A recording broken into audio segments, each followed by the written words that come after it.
이제 4주차에서는 이제 예수 그리스도께서 하신 그 사역이 어떻게 우리에게 적용되는지를 알아보도록 하겠습니다. 32문입니다. 우리는 그리스도께서 피로 사신 구속에 어떻게 참여하게 됩니까? 답입니다.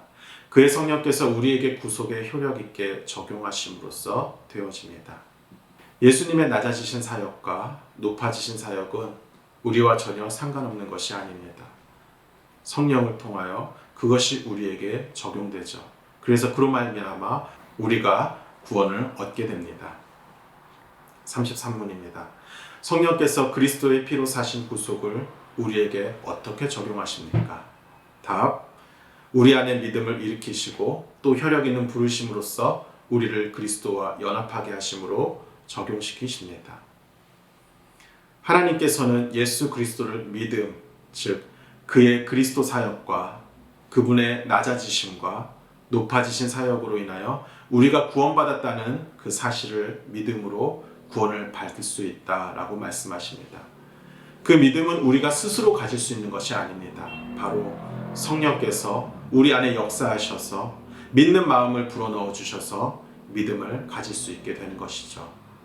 34문입니다. 효력 있는 부르심은 무엇입니까? 성령께서 우리로 하여금 우리의 죄와 비참함을 깨닫게 하시고 또 우리의 마음을 밝혀 그리스도를 알게 하시고 우리의 의지를 새롭게 하시고 우리를 권하사 능히 복음 중에 값없이 주시는 예수 그리스도를 믿도록 하시는 것입니다. 타락한 인간은 하나님과 단절되었습니다. 그래서 자신이 죄인이라는 사실도 모르고 구원자에 의한 구원의 필요성조차 느끼지 못합니다. 하지만 성령의 부르심을 받은 사람들은 자신이 죄인이라는 사실을 깨닫고 그 죄로 인하여 비참한 삶을 살고 있다는 것을 깨닫게 됩니다. 그리고 여기서 그치는 것이 아니라 성령께서는 우리의 모든 비참함이 예수 그리스도로 말미암아 모두 해결될 수 있다는 것을 알게 하십니다.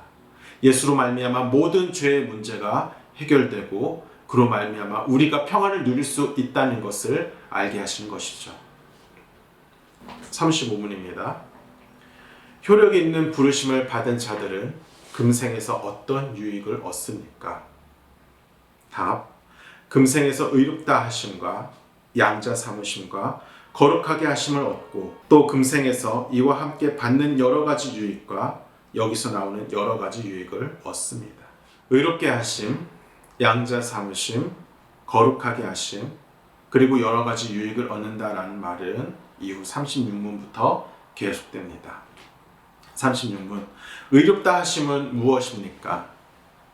답. 하나님의 값없는 은혜로 하신 것으로 저가 우리의 모든 죄를 사유하시고 그 앞에서 우리를 옳게 여겨 받으시는 것을 말합니다. 이는 다만 그리스도의 의를 우리에게 돌려주시는 것으로 우리는 오직 믿음으로만 받습니다. 여기서 사유한다라는 말은 죄를 용서한다라는 의미를 가지고 있습니다. 우리는 원죄와 자범죄로 죄인의 신분을 가지고 있지만 하나님께서 그러한 우리의 모든 죄를 용서하시고 뿐만 아니라 의인처럼 우리를 대하십니다. 이것이 가능한 것은 예수께서 십자가로 얻으신 그 의를 우리의 의라라고 하나님께서 간주해 주셨기 때문입니다. 그리고 이 은혜는, 이 은택은 오직 믿는 자에게만 주어집니다. 37문입니다. 양자로 삼으심은 무엇입니까? 답. 하나님의 값없는 은혜로 하신 것으로 이로써 우리를 하나님의 자녀의 수요 중에 들게 하시고 그 모든 특권을 누리게 하시는 것입니다. 하나님의 부르심을 받은 자들은 의인으로 간주될 뿐만 아니라 그분의 자녀가 됩니다. 창조주 하나님이 곧 우리의 아버지가 되신다라는 말이죠. 그럼으로써 자녀가 부모에 의하여 모든 특권을 누리듯이 우리도 세상 사람들이 누릴 수 없는 하나님의 자녀의 특권을 누릴 수 있게 되는 것이죠. 38문입니다. 거룩하게 하시는 것은 무엇입니까? 답. 하나님의 값없는 은혜의 역사로 되어지는 것으로 이로써 우리가 하나님의 형상을 쫓아 전인격이 새로워짐을 얻고 점점 죄에 대해서는 죽게 해주시고 의에 대해서는 살게 해주시는 것입니다.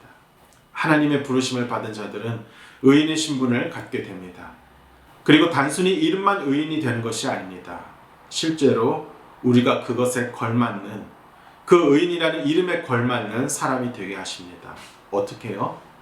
우리의 전 인격, 즉 지성과 감정과 의지가 새로워져서 이전에 당연하게 짓던 죄에서 점점 멀어지게 되고 의를 추구함으로써 의인이라고 불릴 만한 자격을 갖춘 사람으로, 거룩한 사람으로 하나님께서 우리를 만들어 주신 것입니다. 39문입니다. 금생에서 의롭다 하심과 양자로 삼으신 것과 거룩하게 하심에서 얻는 유익은 무엇입니까? 답: 하나님의 사랑을 확실히 하는 것과 양심에 화평한 것과 성령 안에서 얻는 기쁨과 은혜의 증가함과 거기서 끝까지 견디게 하십니다. 효과적인 부르심으로 인하여 이 세상에서 의인이 되고 하나님의 자녀가 되고 거룩하게 되는 것을 통하여 우리가 실제 삶에서 얻을 수 있는 유익이 무엇일까요?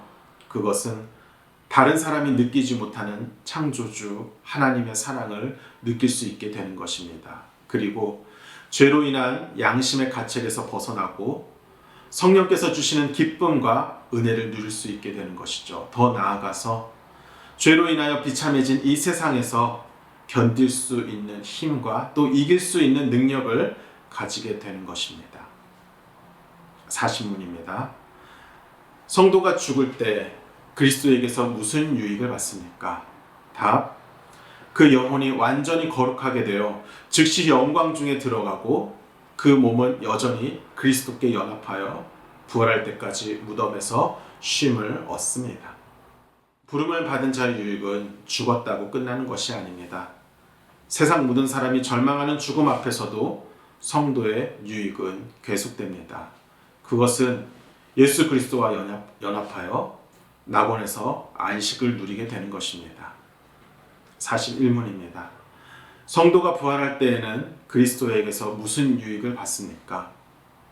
답: 영광 중에 다시 살아남아 심판날에 밝히 한다 하심과 죄 없다 하심을 받고 완전히 복을 받아 영원토록 하나님을 흡족하게 즐거워하는 유익을 얻습니다.